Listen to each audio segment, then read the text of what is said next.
चलो दोस्तों, साइंस की क्लास करते हैं। ये सब एग्ज़ाम के हिसाब से बहुत ही महत्वपूर्ण है। साइंस हर परीक्षा में पूछी जाती है।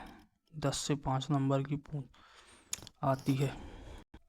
पहला क्वेश्चन, एस्टेरियस तारा मछली, मीन मतलब मछली, एकाइनस समुद्री अर्चिन, एंटीटोड समुद्री लिली सभी किस संघ के उदाहरण हैं? पहला इकाइनोडर्मेटा, दूसरा एनिलिडा, तीसरा प्लेटीहेल्मिन्थिस, चौथा आर्थ्रोपोडा। तो आपका सही आंसर होगा इकाइनोडर्मेटा संघ से तारा मछली, समुद्री अर्चिन और समुद्री लिली का संबंध होता है। कुछ विशेष जानकारी, इकाइनोडर्मेटा संघ के जंतु समुद्र में पाए जाते हैं। इनका शरीर त्रिस्तरीय पंचायती अरीय सममित होता है। इसमें रेडियल, इनके जंतु समुद्र में पाए जाने वाले जंतुओं में रेडियल सिमेट्री भी पाई जाती है। इनका शरीर विशिष्ट जल में संवहनी तंत्र, मतलब जल में सांस लेने के लिए इनमें सिस्टम होता है। जैसे मछली में गलफड़े पाए जाते हैं, वैसे ही समुद्री जंतुओं में अलग अलग सिस्टम पाया जाता है इकाइनोडर्मेटा संघ में जो आते हैं।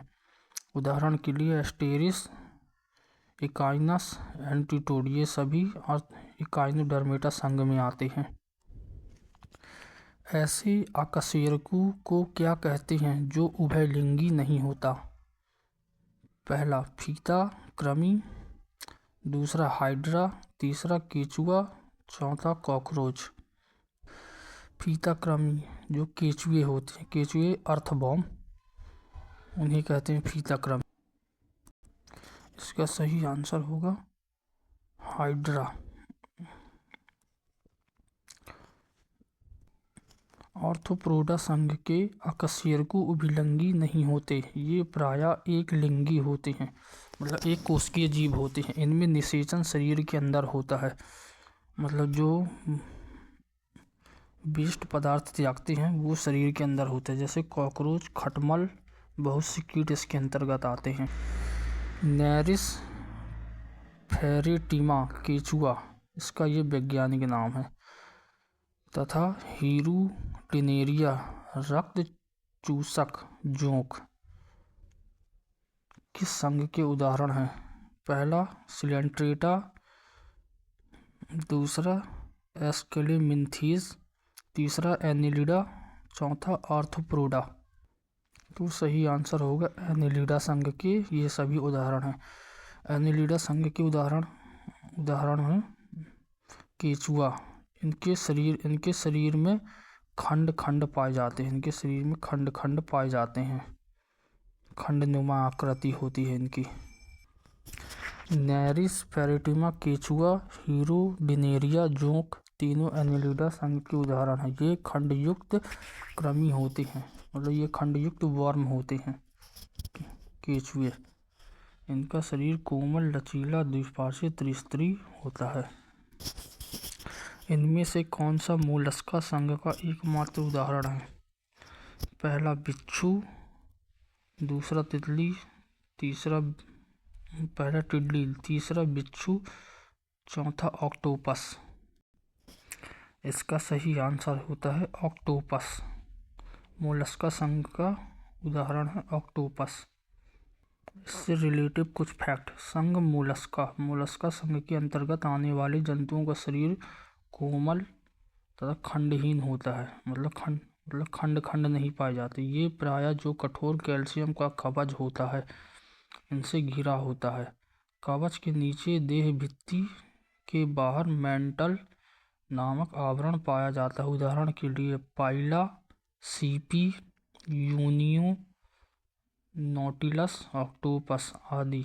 प्रश्नगत विकल्प आर्थ्रोपोडा से संबंध रखते हैं ये सभी जंतु। साइकन, साइफा, स्पॉन्जिला स्वच्छ जलीय स्पंज, और ये स्पॉन्जिया बाथ स्पंज। किस संघ के उदाहरण है? बाथ स्पंज मतलब इसका उपयोग बाथरूम में नहाने में किया जाता है, स्पॉन्जिया का। ये किस संघ के उदाहरण है? Coelenterata, Platyhelminthes, Ctenophora, Porifera.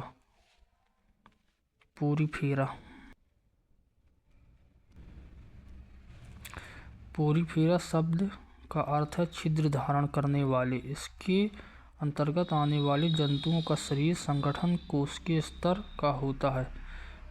उदाहरण के लिए साइकस और स्पॉन्जिला मतलब स्पंज, और ये स्पॉन्जिया आदि। मछलियों के शरीर का कौन सा भाग उन्हें जल के अंदर दिशा परिवर्तन एवं संतुलन बनाए रखने में सहायता करते हैं? पहला ऑप्शन है पंख तथा पूंछ, दूसरा ऑप्शन पंख तथा सल्क, पूंछ तथा सल्क, और गिल तथा पंख। गिल मतलब गलफड़े, और सल्क मतलब उनके ऊपर जो लेयर होती है पतली पतली, उन्हें सल्क कहते हैं मछलियों के ऊपर। इसका सही आंसर होगा पंख तथा पूंछ, जो मछलियों को तैरते समय जल में संतुलन बनाए रखने के लिए सहायता करते हैं। निम्नलिखित में से कौन सी मछली है? Silver fish, star fish, dog fish, cuttle fish. इसका सही आंसर होगा डॉग फिश। डॉग फिश एक मछली है। डॉग फिश को स्केलियोडॉन भी कहते हैं, स्केलियोडॉन मछली। ये सिल्वर फिश काट है, स्टार फिश एकाइनोडर्म है, डॉग फिश मछली है, कटल फिश मोलस्का संघ से संबंधित होती है। भारत के राष्ट्रीय प्राणी का वैज्ञानिक नाम क्या है? पहला Panthera leo, Panthera tigris, Elephas indicus, Bos domestic. तो भारत का राष्ट्रीय प्राणी बाघ है, जिसका वैज्ञानिक नाम है पैंथेरा टाइग्रिस। इसे 1972 में राष्ट्रीय पशु की मान्यता दी गई थी। पैंथेरा टाइग्रिस एक साधारण भाषा में बाघ को कहते हैं। यह एक मांसाहारी स्तनधारी प्राणी वर्ग है जो प्रायः जंगलों में निवास करता है। यह वर्ष 1972 में भारत के राष्ट्रीय प्राणी के रूप में जाना जाता है। 1972 में राष्ट्रीय प्राणी का दर्जा दिया गया। प्राणी नहीं, पशु। अमीबा अपना भोजन कहाँ पचाता है? अमीबा एक कोशिकीय जीव होता है।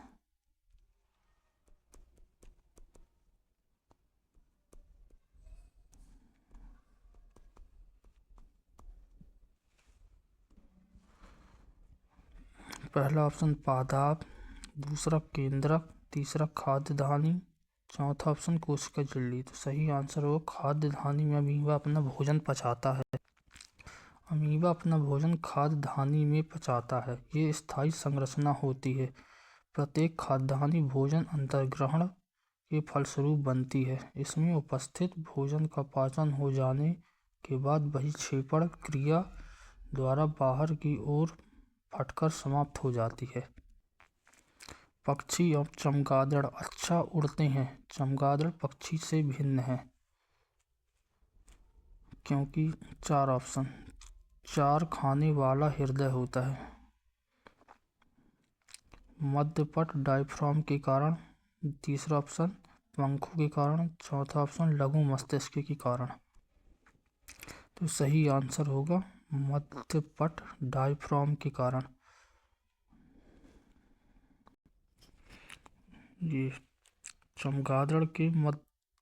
चमगादड़ में मध्यपट डायफ्राम उपस्थित होते हैं, जबकि पक्षियों में डायफ्राम के स्थान पर वायु कोश पाए जाते हैं। सामान्यतः जीव अपना स्थान बदल सकते हैं, किंतु निम्न में से कौन सा जीव स्थान नहीं बदल सकता? पहला हाइड्रा, दूसरा लीच, तीसरा तारा मछली या स्टारफिश।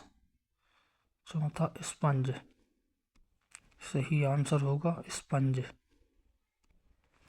स्पंज पोरीफेरा समुदाय का सदस्य है। यह बिना मुंह, पेशियों और हृदय मस्तिष्क का एक साधारण जीव है। यह अन्य जीवों की तरह एक स्थान से दूसरे स्थान गति नहीं कर सकता। भीषण सर्दी में ठंडे देशों में पानी की पाइपें फट जाती हैं क्योंकि, पहला ऑप्शन क्योंकि जमने पर पानी फैलता है। दूसरा ऑप्शन पानी की पाइपों के संकुचन के कारण। तीसरा ऑप्शन उच्च वायुमंडलीय दाब के कारण। चौथा ऑप्शन उपयुक्त सभी के संयुक्त के प्रभाव के कारण। तो आंसर होगा उपयुक्त सभी के प्रभाव के कारण। ठंडे देशों में सर्दी के मौसम पर तापमान 0 डिग्री से कम हो जाता है तो पानी जमने लगता है। पानी के जमने पर उसके आयतन में प्रसार होता है। बंद पाइप में प्रसार के लिए पर्याप्त स्थान न होने के कारण पानी अत्यधिक पाइप पर दबाव डालता है। इसके परिणाम स्वरूप पाइप फट जाता है। पक्षियों के वैज्ञानिक अध्ययन को क्या कहा जाता है? पहला ऑप्शन लिम्नोलॉजी, दूसरा ऑप्शन है हर्पिटोलॉजी, तीसरा ऑप्शन है मैकोलॉजी, चौथा ऑप्शन है अनिर्थियोलॉजी। सही आंसर होगा अनिर्थियोलॉजी। ये अनिर्थियोलॉजी पक्षी का वैज्ञानिक अध्ययन है। लिम्नोलॉजी तालाबों, पोखरों, झीलों आदि का अध्ययन है। हर्पिटोलॉजी उभयचरों सरीसृप का अध्ययन है। मैकोलॉजी मोलस्का संघ का अध्ययन है। मोलस्का संघ के जीवों का अध्ययन को कहा जाता है मैलाकोलॉजी। ठंडे देशों में शीतकाल में झीलें जम जाती हैं नीचे का पानी छोड़कर। पहला ऑप्शन है 0 डिग्री पर, दूसरा ऑप्शन है 0 फ़ारेनहाइट पर, तीसरा ऑप्शन है 4 डिग्री सेल्सियस पर, चौथा ऑप्शन है 4 डिग्री फ़ारेनहाइट पर। तो सही ऑप्शन आंसर होगा 0 डिग्री सेल्सियस पर। ठंडे प्रदेशों में शीतकाल में जब वातावरण का तापमान गिरते गिरते 0 डिग्री सेल्सियस तक पहुंच जाता है तब झीलों तालाबों में पानी की ऊपरी सतह तो बर्फ में बदल जाती है जबकि नीचे की परतें 4 डिग्री सेल्सियस वाले पानी के रूप में रहती है। आणविक कक्षा का अभिविन्यास किससे नियंत्रित होता है? अभिविन्यास नहीं, विन्यास। इलेक्ट्रॉनिक विन्यास।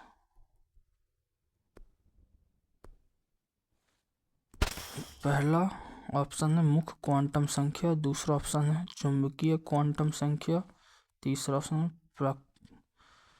पृथक्करण क्वांटम संख्या, चौथा ऑप्शन है दिगंशी क्वांटम संख्या।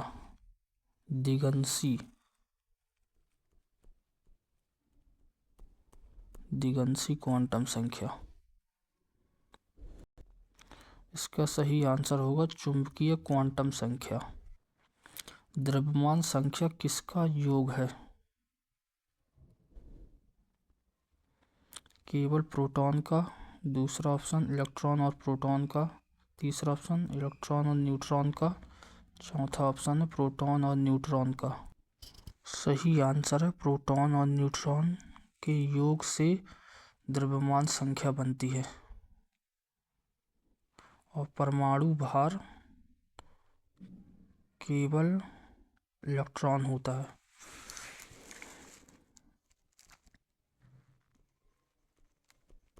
द्रव्यमान संख्या प्रोटॉन प्लस न्यूट्रॉन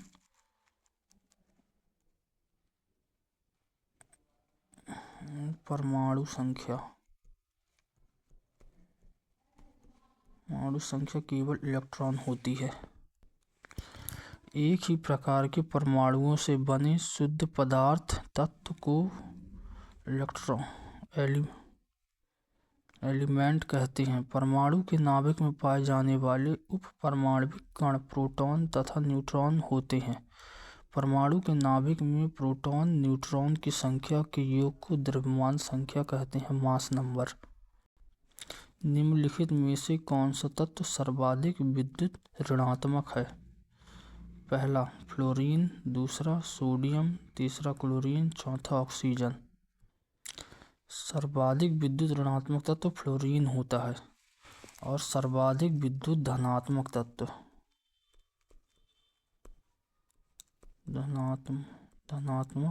तत्व फ्रांसियम होता है।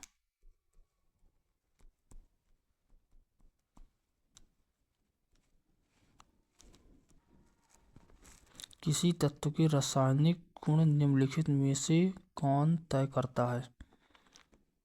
प्रोटॉन की संख्या, दूसरा ऑप्शन इलेक्ट्रॉन की संख्या, तीसरा ऑप्शन न्यूट्रॉन की संख्या, चौथा ऑप्शन उपयुक्त सभी। सही आंसर उत्तर होगा इलेक्ट्रॉन की संख्या। रासायनिक इलेक्ट्रॉन की संख्या रासायनिक गुण बताती है। ऊष्मा का एसआई मात्रक क्या है? पहला ऑप्शन जूल, दूसरा ऑप्शन है न्यूटन, तीसरा ऑप्शन कैलोरी, चौथा ऑप्शन है केल्विन। सही उत्तर होगा जूल। इससे रिलेटिव फैक्ट, ऊष्मा एक प्रकार की ऊर्जा है जो पदार्थ के मध्य तापांतर को व्यक्त करती है। ऊष्मा एक स्थान से दूसरे स्थान स्थानांतरित होती है।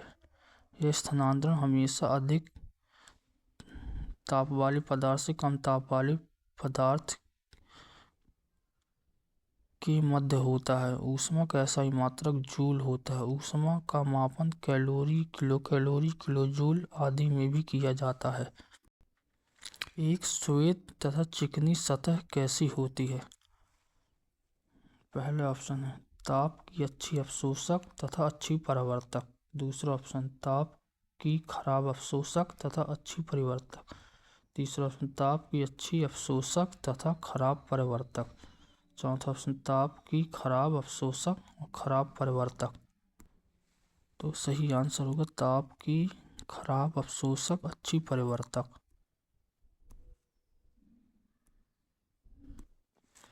शीतकाल में हैंडपंप का पानी गर्म होता है क्योंकि? पहला ऑप्शन शीतकाल में हमारा शरीर ठंडा होता है अतः जल गर्म प्रतीत होता है।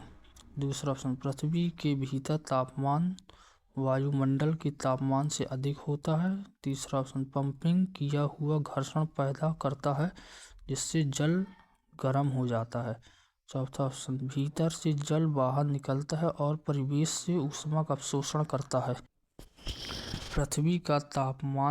पृथ्वी के भीतर का तापमान वायुमंडल के तापमान से अधिक होता है।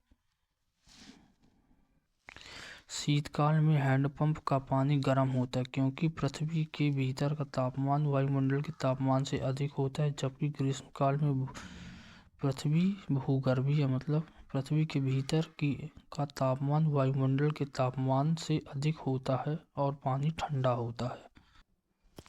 दो निकायों के बीच ऊष्मा के प्रवाह की दिशा निर्भर करती है। पहला ऑप्शन है उनकी विशिष्ट ऊष्मा पर,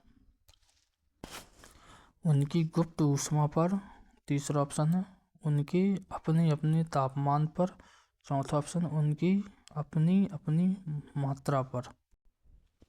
उनकी विशिष्ट ऊष्मा पर निर्भर करता है। किसी भी दो निकायों के बीच ऊष्मा का प्रवाह निकायों के तापांतर के कारण होता है। ऊष्मा हमेशा उच्च ताप की वस्तु से निम्न ताप की वस्तु की ओर प्रवाहित होती है, कुछ समय के बाद उन्हें समान ताप पर ले आती है। ठंडे देशों में शीतकाल में झीलें जम जाती हैं, नीचे का पानी। ये तो क्वेश्चन रिपीट हुआ लगता है। चलो आज यहीं तक करते हैं। ठीक है दोस्तों, आज की क्लास यहीं ख़त्म करते हैं। तब तक चैनल को सब्सक्राइब कर लें और बेल आइकन को प्रेस कर दें, जिससे आज मेरी आने वाली अगली वीडियो का नोटिफिकेशन आप तक आसानी से पहुंच सके। और लाइक करें।